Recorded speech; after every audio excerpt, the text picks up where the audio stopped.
Have you ever stopped to think about what it truly means to be the strongest in a world where dying is just a beginning? Because ReZero isn't one of those anime where the hero trains hard, powers up, and goes around beating everyone. No. Here, strength comes with a cost. It carries weight. It echoes through entire generations. And with Season 4 premiering right now in 2026, it's finally time to put everyone on the scale and answer the question every single fan has been carrying around. Who is actually the strongest in this completely insane universe? Sit down with me for a second, because this ranking isn't simple, and if you think you already know the answer before this video is over, I promise you at least one position here is going to catch you completely off guard. Before we start, I need to make one thing clear. ReZero has a power system that mixes raw strength, authorities of sin, divine protections, elemental magic, and what I like to call abilities that shatter the very concept of combat. So when I talk about a power ranking, I'm not just talking about who would punch who harder. I'm talking about impact, about scale, and about what each character is capable of when they're pushed all the way to the edge. Let's go from the bottom up, the way it should be done. Tier C, the ones who make a difference but know where they stand. This is where names like Garfield Tinsel, Wilhelm van Astrea, and Felix Argyle come in. Don't underestimate any of them. Garfield, the tiger of the village, can partially transform into a beast and builds up an amount of mana that reaches the level of a localized natural disaster. The guy dispersed the final attack of a cloud dragon, one of the 3 great magic beasts, with pure physical force alone. That's country-level destruction right there. Wilhelm, the sword demon, is one of the most refined warriors the series has ever given us. His technique is absurd, and he spent decades sharpening every single movement. There's a scene in Season 2 that sticks in your memory forever. The man duels the white whale in the middle of absolute chaos and essentially forces it to retreat on his own. That says everything. Felix sits lower on the raw power scale, but his healing magic carries a disturbing potential that goes way beyond just closing wounds.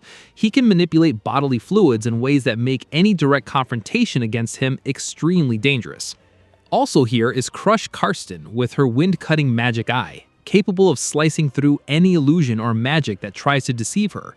Strategically, she's devastating. And Julius Juculius, the exemplary knight, with his minor spirits covering all 6 elements, building defenses and attacks that very few can replicate.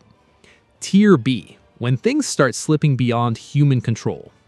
Think about Roswald Lee Mathers. Now breathe deeply and understand what this man actually represents in the ReZero universe.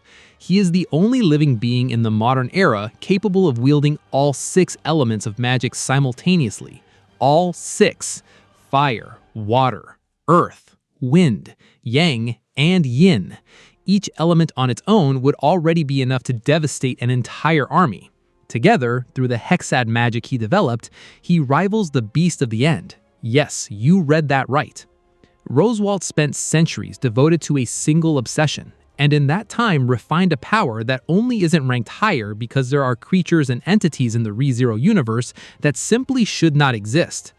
Also in this tier is Emilia, the Ice Witch, who after ending her contract with Puck, began using her magic freely, and that freely is terrifying. She demonstrated the ability to create armies of ice soldiers harder than steel, and during a confrontation with Volcanica, the divine dragon, it was noted that he literally killed sound itself with one attack. Emilia still managed to stand up. That says everything. And of course, the Sin Archbishops belong here too. Regulus Corneus, the Archbishop of Greed, deserves special attention. His ability, the Authority of Greed, places his heart outside of space-time, literally. While active, he cannot be harmed. No attack works, no magic works, no strategy works, unless you figure out how to bring down a heart that doesn't physically exist. That's not strength. That is the very definition of invulnerability. And the fact that Subaru and Beatrice managed to defeat him through pure strategy is one of the most brilliant moments in the entire series. We've now arrived at the zone where things get truly unsettling, because in the next tiers, we start talking about characters who are no longer measured by who wins a fight. They're measured by what scale of destruction would this cause if it slipped out of control. Tier A, forces that rewrite entire scenarios. Puck, the artificial spirit created by Echidna herself. In his normal form, he already rivals Roswald. That alone is an absurd declaration of power. But the form that makes everyone go completely silent is the Beasts of the End. When Puck enters that form, he begins freezing everything around him at the temperature of absolute zero, negative 273.15 degrees Celsius. There is no colder temperature than that. It is the physical lower limit that thermodynamics itself allows. And the range of that freezing can cover the entire world of ReZero, the whole world. If it weren't for Amelia's death serving as a trigger and the extremely specific conditions required to activate that form, Puck would be a problem with no known solution. Also entering here is Cecilus Segmunt, the Blue Lightning, one of the 9 divine generals of the Wallachia Empire, who takes center stage in Season 4. Cecilus is perhaps the most technically gifted fighter the series has ever presented. The light novel text itself makes it clear that only 2 categories of beings can place themselves on the same level as him, the Sword Saints, and those known as the Praisers. Every movement from Cecilus is art in the form of combat, and he does it all with a smile, because to him, everything is theater. The confrontation he features in Season 4, even indirectly through Chisha mimicking his capabilities, demonstrates something light novel fans have known for years. This guy is a force of nature with a name and a reputation to match. I need to mention Reid Astrea, the first Sword Saint, who appears as one of the most historically important characters in the entire series. Reid wasn't just a swordsman. He could cut space-time, cut magic, cut connections that don't exist in the physical world, cut light. And he did it all using disposable chopsticks, because for Reid, anything in his hand becomes a sword. That level of mastery transcends every normal concept of combat. Volcanica, the divine dragon, belongs in this tier as well. Even at 90% hibernation, he overpowered Amelia in a direct confrontation. His mana is so vast, it could sweep across the entire world. He bends space-time around himself as a defense. And just like Reid Astrea, he was one of the 3 beings responsible for sealing Satella 400 years ago. That detail, that it took 3 beings of absurd caliber to just seal one single entity, is going to matter a lot in a moment. Now we reach the characters who can no longer be measured by the same rulers as everyone else. These are entities, forces that exist beyond the limits of what the world of ReZero even calls strong. Tier S, where the normal scale stops making sense. Sekhmet, the Witch of Sloth, and let me say that with the full weight it deserves. According to the author of the series himself, Sekhmet is the second most powerful witch in the entire story. Second, only loses to Satella. And look at what that implies. She sits above Echidna, above every archbishop, above Volcanica in direct combat potential. Sekhmet's authority of sloth summons invisible hands that surpass Pedoguse's famous invisible hands in both number and raw strength. And her greatest recorded feat? She held her own in combat against Volcanica, the divine dragon we just placed in Tier A. And according to the series' own lore, Sekhmet pushed him beyond the Great Waterfalls simply because he was making too much noise. The Witch of Sloth nearly obliterated the equivalent of a demigod out of sheer annoyance. That is scale. Hector, the Warlock of Melancholy, enters here as one of the most terrifying characters the series has produced. His authority creates a gravitational field around his body that crushes everything. Enemies, magical attacks, projectiles, physical concepts, anything that approaches is destroyed before it can arrive. He defeated the original Roswal, and 400 years later, according to Puck, Roswal still hasn't come close to Hector's level. Think about what that actually means. 400 years of obsessive magical refinement, and Roswal still hasn't reached the man he one day intends to surpass.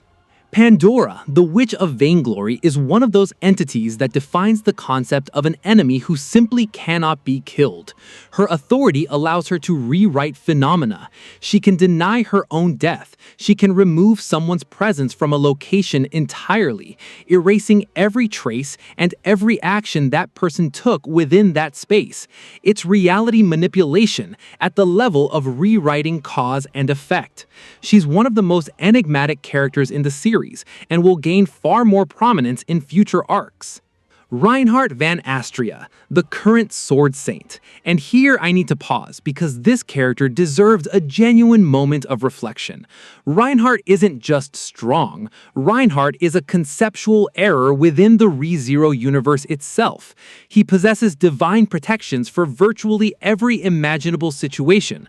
Protection against projectiles, protection that lets him walk on water, a regenerative protection that brings him back to life after death, and a protection that generates new protections as the situation demands.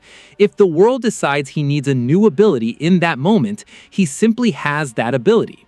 Think about fighting an opponent like that. You can't plan against him because he adapts. You can't kill him because he revives. You can't surprise him because fate itself works alongside him. His introduction in Season 4 as a global presence, with the text itself suggesting that his movement across borders is treated as a declaration of war, says everything about how the world of ReZero sees this man. In any straight fight of raw power, Reinhard is the god of this universe. There is no debate. And then we reach the top, and maybe here the line between strongest and beyond all limits finally disappears entirely. Tier SS, beyond any conventional scale. Satella, the Witch of Envy. Pause. Breathe, because what I'm about to describe about Satella is not the kind of power you see in a typical anime. It's something different entirely. In her era, Satella was the most powerful living being in the world, and her defeat, as I mentioned, required the combined effort of the three most powerful beings of that time: Reid Astrea, the first sword saint, Volcanica, the divine dragon, and Flugel, the sage. Three entities working together, and even then they sealed her. They didn't kill her, because killing Satella may simply not be possible. She swallowed half the world. She devoured the other witches of sin, absorbing their powers, their authorities, and their very essence. And her power eclipses the combined strength of every other witch put together. According to both the official wiki and statements from the author, Satella is so powerful that even sealed, even imprisoned, near the great waterfalls, she can manifest outside her seal without needing to possess Emilia. She maintains a constant connection to Subaru's body, and in Arc 9 she manifested incompletely outside her prison, which means that even weakened, she's still operating at a level that very little can contain. The hypothetical confrontation between Satella and Reinhard, confirmed by the author himself, results in an eternal stalemate. Reinhard cannot bypass her immortality. Satella cannot penetrate the reality-warping defenses Reinhard possesses. Two absolutes who simply cannot defeat one another. That is the definition of where power in ReZero ultimately lands. And then there's Subaru, Natsuki Subaru, the boy who started with no strength, no magic, nothing but a phone from the real world and a gamer's mindset. Subaru doesn't enter this ranking through conventional strength, but it would be dishonest to make a power ranking in ReZero without acknowledging what Return by Death truly represents. Every time Subaru dies, he resets. He accumulates information. He maps out enemies. He finds the opening nobody else could see. And over time, especially in Arc 7 of Season 4, we see Subaru beginning to grow beyond simple strategist. He's developing connections to authorities, to entities on Satella's level, to the very fabric of how this world functions. There's a growing reading among fans that Subaru may be destined for something far greater than simply supporting the strong.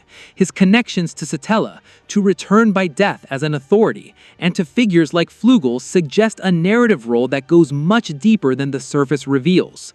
So if the final raw power ranking looks like this, Satella and Reinhard at the top locked in eternal stalemate, Sekhmet and Hector just below, Pandora pulling strings from the margins, Volcanica as guardian of the balance, Cecilus and Reid as the peaks of pure combat, Roswell, Emilia, and Puck as the titans of the modern era, then Subaru occupies a strange position. He's not the strongest right now, now, but he may be the only one who simply cannot be stopped in the long run.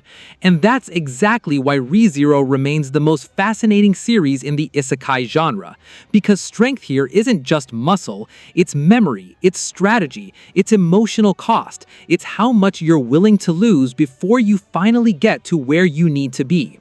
Season 4 has only just begun. The Loss arc is already airing, and the Recapture arc arrives in August 2026.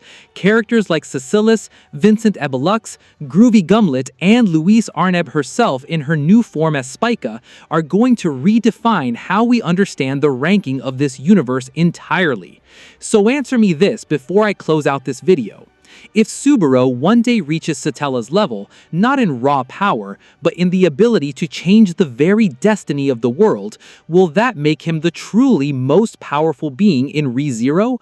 Or will it reveal that the power Satella has always had over him was greater than anything he could ever develop on his own?